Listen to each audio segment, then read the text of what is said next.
এমন বিয়ে যেন কারো না হয়। সিঁদুরদানের আগেই শোনা গেল শ্বশুরমশাই অসুস্থ। ওনার কিছু বন্ধু বান্ধব এনে যখন আমার সঙ্গে পরিচয় করান তখনও সুস্থ ছিলেন। হঠাৎ কোথা থেকে কি হয়ে গেল।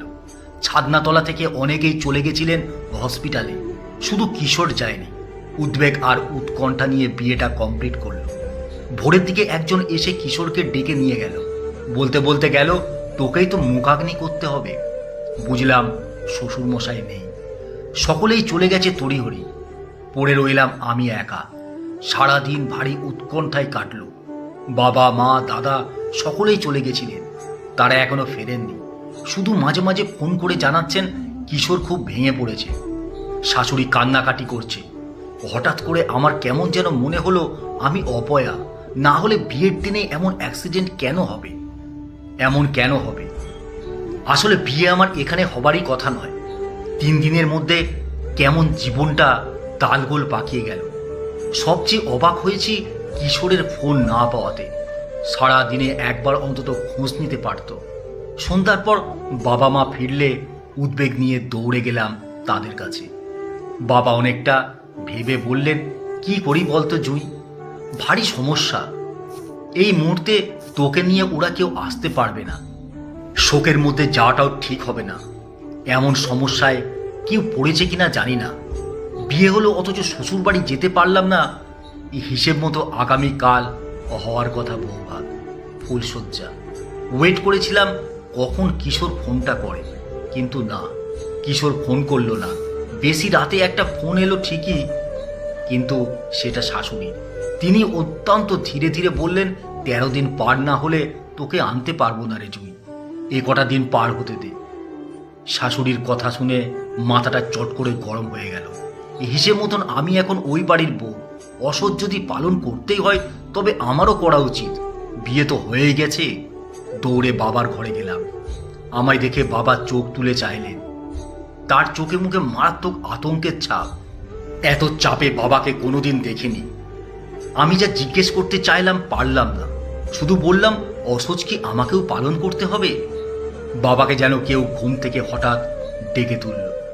অনেকক্ষণ আমার দিকে ফ্যাল ফ্যাল করে চেয়ে রইলেন। শেষে অতি কষ্টে একটু হেসে বললেন, সেটাই তো ভাবছি, দেখি ব্রাহ্মণকে ফোন করি। দৌড়ে মায়ের কাছে এলাম। মাকেও দেখলাম আনমনা হয়ে বসে গভীরভাবে কিছু ভাবছেন। মাকে কোনো কথাই বলতে পারলাম না। চোখে জল দেখে চুপি চুপি পালিয়ে এলাম। ভাবলাম দাদাকে সব জিজ্ঞেস করব। সারা বাড়ি খুঁজে দাদাকে পেলাম না। কোথায় গেছে কি জানি, হয়তোবা ফেরেনি। রাতে একদম ঘুমোতে পারলাম না। এখন আমার থাকার কথা কোথায় আর আছি কোথায়? সকালে ঘুম থেকে উঠে জেদ চেপে গেল। মনে মনে ভাবলাম, যা হয় হবে, একাই যাব শ্বশুর বাড়ি। এই বিপদের সময় কিশোরের পাশে থাকা উচিত, দরকার। যে যা বলে বলুক, কিন্তু কথাটা বাবাকে কিভাবে বলবো? মা কিভাবে নেবে? দাদা হাসবে কি না, ব্যঙ্গ করবে কি না? সবচেয়ে বড় কথা, যে গায়ে কিশোরদের বাড়ি, সেখানে কিভাবে কোন ট্রেন যেতে হয় জানি না। আবার ভাবলাম শাশুড়ির কথা অমান্য করা ঠিক হবে না। তিনি যখন নিষেধ করেছেন তখন ধৈর্য ধরাই বুদ্ধিমানের কাজ, কিন্তু মন মানে না। কিশোরের জন্য খারাপ লাগে, শুধু বারে বারে মনে হয় ছুটে চলে যায়। কিছু না পারি অন্তত সান্ত্বনা তো দেওয়া যায়। 13 দিন বড় বেশি সময়। এই দিনগুলো কিভাবে কাটবে জানি না। আজ সকালে হঠাৎই শাশুড়ির ফোন। অনেকক্ষণ কেঁদে বিলাপ করে শেষে ধীরে ধীরে বললেন, তুই তো এখন বাড়ির বউ, এই কটা দিন নিরামিষ খাস, মাছ মাংস মুখে তুলিস না, মন খারাপ করিস না। তোকে আনতে পারলে ভালো হতো, কিন্তু কি করব বল? বাড়িতে বউ আসবে, ঢাক ঢোল বাজবে না, তা তো হয় না। কটা দিন সবুর কর।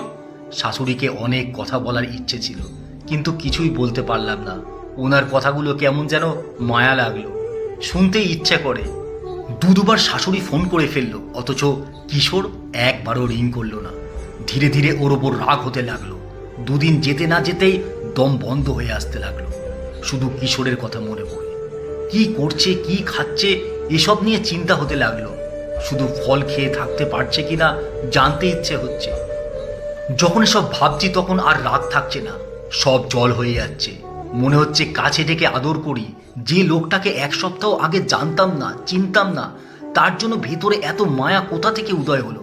ভেতরে এত উদ্বেগ কে ঢেলে দিল হঠাৎ? তবে কি একেই ভালোবাসা বলে? এটাই প্রেম? সবচেয়ে সমস্যা হতে লাগলো রাতে। হঠাৎ ঘুম ভেঙে গেলে মনে হচ্ছে পাশে কে যেন নেই। এই একটু আগে ছিল, সঙ্গেই ছিল, শরীরের সঙ্গে মিশে ছিল। শেষ রাতটুকু আর ঘুম হয় না। যে মেয়েকে সকাল 8টার আগে বিছানা থেকে টেনে তোলা যেত না, তার ঘুম অর্ধেক রাতে ভেঙে যায়। ভেতরে কে যেন অ্যালার্ম দিতে লাগে, ডেকে তোলে, জাগিয়ে রাখে। বুঝলাম এ কদিনের ভাবনায় কিশোর আমার রক্তে জড়িয়ে গেছে। জানতাম না অদর্শনে ভালোবাসার গভীরতা বাড়ে। বেদনায় বেদনায় ক্ষত বিক্ষত হয় হৃদয়। সময় সময় শুধু ছুঁতে ইচ্ছে করে, সামনাসামনি বসে গল্প করতে ইচ্ছে করে, আরও কত কিছু ইচ্ছে করে, কিন্তু কোনো উপায় নেই। যেতে ইচ্ছে করলেও যাওয়া যাবে না, কথা বলতে ইচ্ছে করলেও বলা যাবে না, দেখতে ইচ্ছে করলেও দেখা যাবে না। অদ্ভুত। আছে অথচ নেই, নেই অথচ আছে। পরের দিন মাকে ডেকে লজ্জায় শরম ত্যাগ করে বললাম, আমি কি একবার কিশোরকে ফোন করব? মা শুনে আতঙ্কিত হয়ে চোখ গোল গোল করে বলল, খবরদার না, ওদের কুলপুরোহিত কদিন কিশোরকে মৌন থাকতে বলেছে, খবরদার ফোন করিস না। উফ, সেই পুরোহিত, সেই ফতোয়া, ভাল লাগে না। আজ আমার জীবনের সেরা দিন। গতকাল গভীর রাতে কিশোর ফোন করেছিল, হাবিজাবি কত কিছু বলল। শেষে একগাদা হেসে ফোন ফাটিয়ে বলল, রেডি হয়ে থেকো, আগামীকাল বিকেলে আমরা সবাই তোমাকে আনতে যাব। তারপর থেকে উত্তেজনায় ফুটছি, ছটপট করছি। রাত ফুরিয়ে কখন সকাল হবে, কখন দুপুরে আসবে, কখন কিশোর আসবে। বিকেলের দিকে পার্লারের মেয়েটা সাজানো কমপ্লিট করে চিবুক তুলে হেসে বলল, তুমি কি সুন্দর গো, বর তোমায় খুব ভালোবাসবে। একটা সময় পর অনেকগুলো গাড়ি এসে দাঁড়ালো আমাদের বাড়ির সামনে। অনেক লোকজন এসেছে, অনেকগুলো মেয়ে হইচই করে নামলো, ড্রাইভারগুলো নামলো, কিন্তু আসল মালিক কই, কিশোর কই? কিশোরকে দেখছি না কেন? ঠিক এই সময় আমার মোবাইলটা বেজে উঠল। ও প্রান্তে কিশোরের কণ্ঠস্বর। খুব উদ্বিগ্ন হয়ে বলল, সরি জুই, যেতে পারলাম না, মাকে নিয়ে নার্সিংহোম যাচ্ছি, ওদের সঙ্গে চলে এসো। মুহূর্তের মধ্যে যেন আবার পৃথিবী দুলে উঠল। সব কিছু মনে হলো ব্যর্থ। কি করব এখন? কেন আমার জীবনে ঘটবে বারবার এমন দুর্ঘটনা? কেন? যারা আমায় নিতে এসেছিল তারা বারবার তাগাদা দিতে লাগলো, বলতে লাগলো, বৌদি তাড়াতাড়ি করো, খুব তাড়াতাড়ি। চোখের জল মুছে মায়ের থেকে বিদায় নিলাম। বাবা, দাদা সতর্ক করে বললেন আমি যেন সকলের সঙ্গে ভালোভাবে ব্যবহার করি, সবাই যেন ভালো বলে। এভাবে একা শ্বশুরবাড়ি যেতে হবে ভাবেনি স্বপ্নেও, কোনো মেয়েই ভাবে না। এই যে কল্পনারও অতীত। প্রায় আধ ঘন্টা হলো গ্রামের পর গ্রাম পেরিয়ে যাচ্ছি। বসে আছি মনমরা হয়ে। কেউ আমার সঙ্গে কথা বলছে না, কেন বলছে না বুঝতে পারছি না। তবে কি আবার কোনো দুর্ঘটনা? হঠাৎ সমস্ত ট্যাক্সিগুলো লাইন করে দাঁড়িয়ে গেল রাস্তার পাশে। অন্য গাড়ি থেকে একজন দৌড়ে এসে জানলা দিয়ে চিৎকার করে বলতে লাগলো, বৌদি নেমে এসো, দরকার আছে। নেমে সামনে তাকাতেই নিজের চোখকে বিশ্বাস করতে পারলাম না। সামনে দুহাত প্রসারিত করে দাঁড়িয়ে কিশোর, হাসি হাসি মুখ। হঠাৎ কি যেন হলো, দৌড়ে গিয়ে ঝাঁপিয়ে পড়লাম ওর বুকে। চুপি চুপি বললাম, তুমি কেন এলে না? খুব কষ্ট পেয়েছি।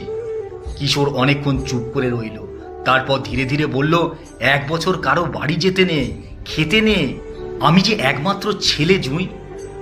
আর কোনো কথা বলতে পারলাম না, শুধু দু হাতে আরো শক্ত করে চেপে ধরলাম কিশোরকে।